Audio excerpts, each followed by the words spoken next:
Tatanagar Ernakulam express అగ్ని ప్రమాదంలో forensic నివేదిక కీలకంగా మారింది.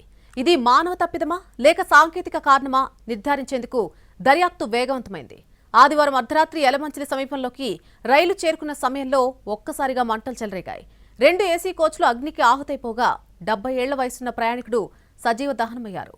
ఆదివారం అర్ధరాత్రి 12:45 అనకాపల్లి జిల్లా యలమంచిలి రైల్వే స్టేషన్లో ప్రయాణికుల హాహాకారాలతో భయానక వాతావరణం కనిపించింది. టాటానగర్ నుంచి ఎర్నాకులం వెళ్తున్న ట్రైన్ నంబర్ 18189ను అగ్నికీలలు చుట్టుముట్టాయి. కళ్ల ముందే థర్డ్ ఏసీ బోగీలు కాలి బూడిదైపోగా 140 మందికి పైగా ప్రయాణికులు ప్రాణాలు అరచేతిలో పెట్టుకుని పరుగులు తీశారు. అప్పటికే దట్టమైన పొగ కోచ్లను కమ్మేయగా ఊపిరాడని స్థితిలో తీవ్ర ఇబ్బందులు పడ్డారు. బోగీల నుంచి కిందికి దిగిన తర్వాత మంటలు పూర్తి స్థాయిలో వ్యాపించగా B1, M2 ఏసీ కోచ్లు కాలి బూడిదయ్యాయి.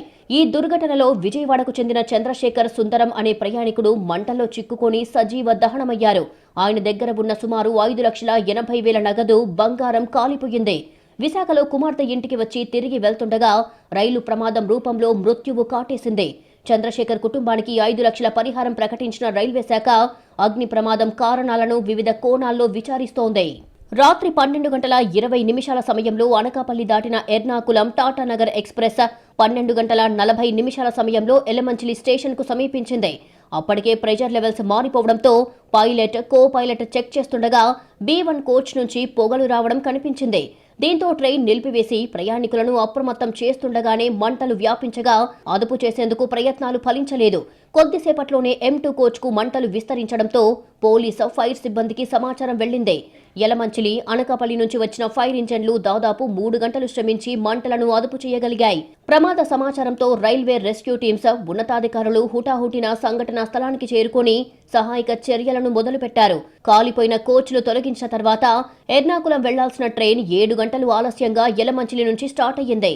B1, M2 కోచ్లలో ఉన్న ప్రయాణికులను స్పెషల్ బస్సుల ద్వారా సామర్లకోట జంక్షన్కు తరలించి అక్కడి నుంచి గమ్యస్థానాలకు వెళ్లే ఏర్పాటు చేసింది రైల్వే శాఖ.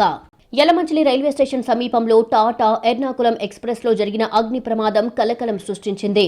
అదృష్టవశాత్తు భారీ ప్రాణనష్టం తప్పినప్పటికీ ప్రమాద తీవ్రత చూసినప్పుడు ఆందోళన కలిగించేదిగా కనిపించింది. కాలిపోయిన బోగీల నుంచి క్లూస్, ఇతర శాంపిల్స్ ని ఫోరెన్సిక్ బృందాలు సేకరించాయి. ప్రమాద కారణాలను విశ్లేషిస్తున్నామని, వివిధ కోణాల్లో దర్యాప్తు జరుగుతోందని రైల్వే డీఐజీ సత్య యేసుబాబు చెప్పారు. ఈ Tatanagar Ernakulam express last night ఇక్కడ అనకాపల్లి స్టేషన్ అంతవరకు ఇంటాక్ట్ గానే ఉండింది. అనకాపల్లి స్టేషన్ దాటి యలమంచిలికి మనకి ఒక 20 మినిట్స్ జర్నీ టైం ఉంది. యలమంచిలి స్టేషన్ రీచ్ అవడానికి జస్ట్ ఒక 5 మినిట్స్ ముందు నుంచి లోపల ఉన్నటువంటి ప్యాసింజర్స్ ఫైర్ ని నోటీస్ చేయడం జరిగింది. అయితే ఈ ఫైర్ ప్రథమంగా B1 కోచ్లో ఉన్నటువంటి బెడ్ రోలింగ్ ఏరియా దగ్గర నుంచి ఆరిజినేట్ అయినట్టుగా మనకి ఇన్ఫర్మేషన్ వస్తుంది.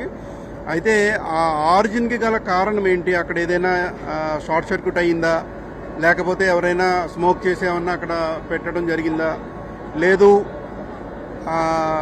ఇందులో ఏదైనా సాబోటేజ్ లాంటిది ఏదైనా ఉందా, ఈ యాంగిల్స్ అన్నీ కూడా మనము ఓపెన్ ఎండెడ్గా ఉండి ఇన్వెస్టిగేషన్ చేయాల్సిన అవసరం ఉంది. ప్రమాదంలో ఫోరెన్సిక్ నివేదిక కీలకంగా భావిస్తున్నాయి పోలీసు వర్గాలు.